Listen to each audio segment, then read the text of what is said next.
Hello friends, welcome in my YouTube channels. आप लोग कैसे हैं?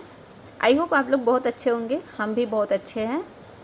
तो आज का हमारा टॉपिक है कि ट्वेल्थ के बाद क्या करें। बहुत से बच्चों का कन्फ्यूजन होता है कि ट्वेल्थ के बाद क्या करें, किस फील्ड में जाएं।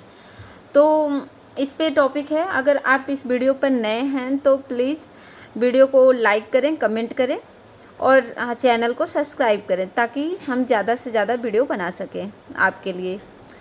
तो पहली बात हम बताएंगे कि हम पहली बार वीडियो बना रहे हैं, थोड़ा नर्वस हैं, तो हमारी बातों पे मत जाइएगा।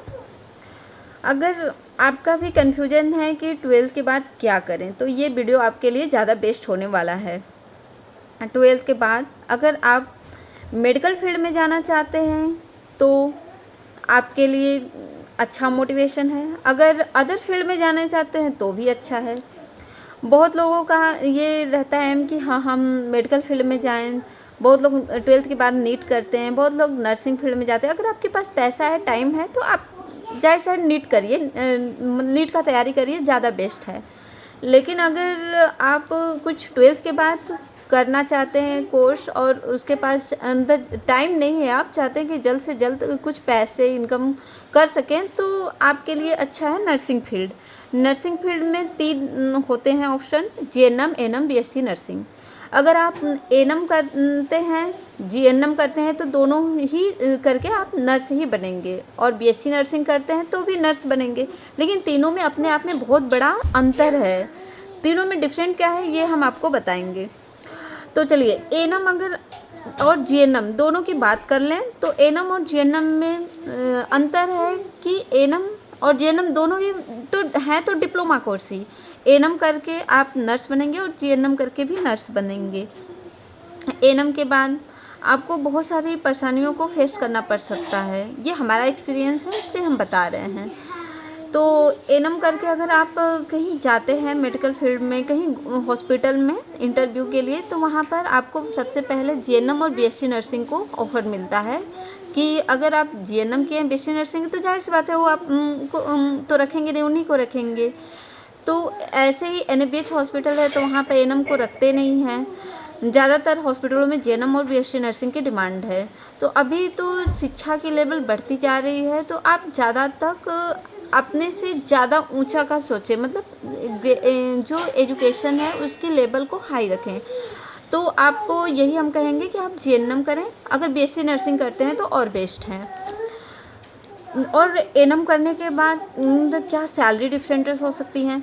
देखिए, अगर एएनएम करते हैं तो सैलरी जीएनएम और बीएससी नर्सिंग की तुलना में बहुत ही कम होगा। जॉब तो पहली बात बहुत प्रॉब्लम के बाद मिलती है और उसके बाद सैलरी बहुत कम होता है। अगर वहीं जीएनएम बीएससी नर्सिंग की बात कर लें तो एएनएम की तुलना में उसकी सैलरी बहुत ज़्यादा होती है। अच्छी सैलरी होती है, अच्छी जॉब भी होती है। और गवर्नमेंटेड में वैकेंसियों की बात कर लें तो वहाँ पर जीएनएम और बीएससी नर्सिंग की बहुत ज़्यादा वैकेंसी आती है, जो कि एएनएम की बहुत कम आती है। तो ऐसे में हम सजेस्ट करेंगे कि आप जीएनएम और बीएससी नर्सिंग करें। तो अगर आप अदर फील्ड में जाना चाहते हैं तो भी ठीक है, आपकी मतलब अपनी वो राय है। अगर अदर फील्ड में सक्सेस हैं तो आप वहाँ पर जाइए, क्योंकि आपको करना है और आपको अपना बेस्ट देना है। तो ज़्यादा अच्छा रहेगा कि जो आप चाहते हैं आप अपने हिसाब से करिए, किसी और की न सुनिए। खुद से ज़्यादा कोई मोटिवेट नहीं कर सकता।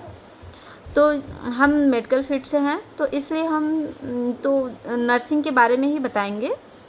बाकी कोई भी फील्ड बेकार नहीं होता है। अगर आप टीचिंग लाइन में जाते हैं, इंजीनियरिंग फील्ड में जाते हैं तो भी बेस्ट है।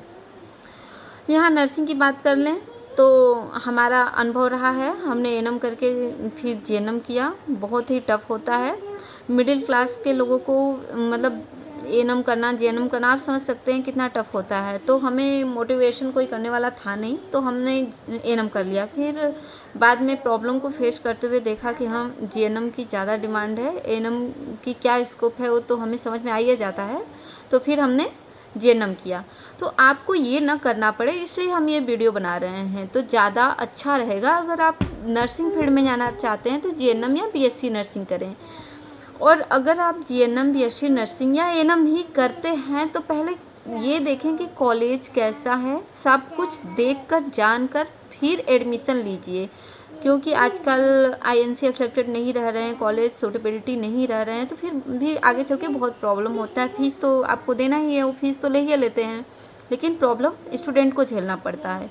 इसलिए आप देख लीजिए अपने अनुसार से कॉलेज कौन सा सूटेबल है, कैसा है, फिर ही एडमिशन लीजिए।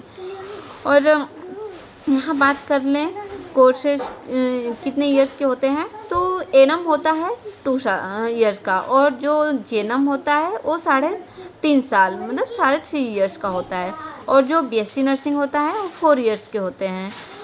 तो आपको इतना तो समझ में आ गया तीनों में अंतर क्या है। हाँ, बीएससी नर्सिंग 4 साल के हैं, उसके फ़ीस ज़्यादा होते हैं जीएनएम और एनएम की तुलना में। वैसे ही एनएम से जीएनएम की ज़्यादा फीसेस होते हैं। तो अगर आप एनएम कर रहे हैं, 2 साल का कर ही रहे हैं, तो 1 साल और ऐड कर लीजिए, जीएनएम कर लीजिए। जीएनएम पे आपको अच्छी जॉब मिलेगी। अगर जॉब करेंगे तो पैसे तो निकल ही जाने हैं, तो आप उस हिसाब से जीएनएम कर लीजिए, जीएनएम ज़्यादा बेस्ट रहेगा। तो इस वीडियो में इतना ही, बाकी हम नेक्स्ट वीडियो में बताएंगे कि हमने एनएम करके जीएनएम क्यों किया। तो तब तक के लिए धन्यवाद।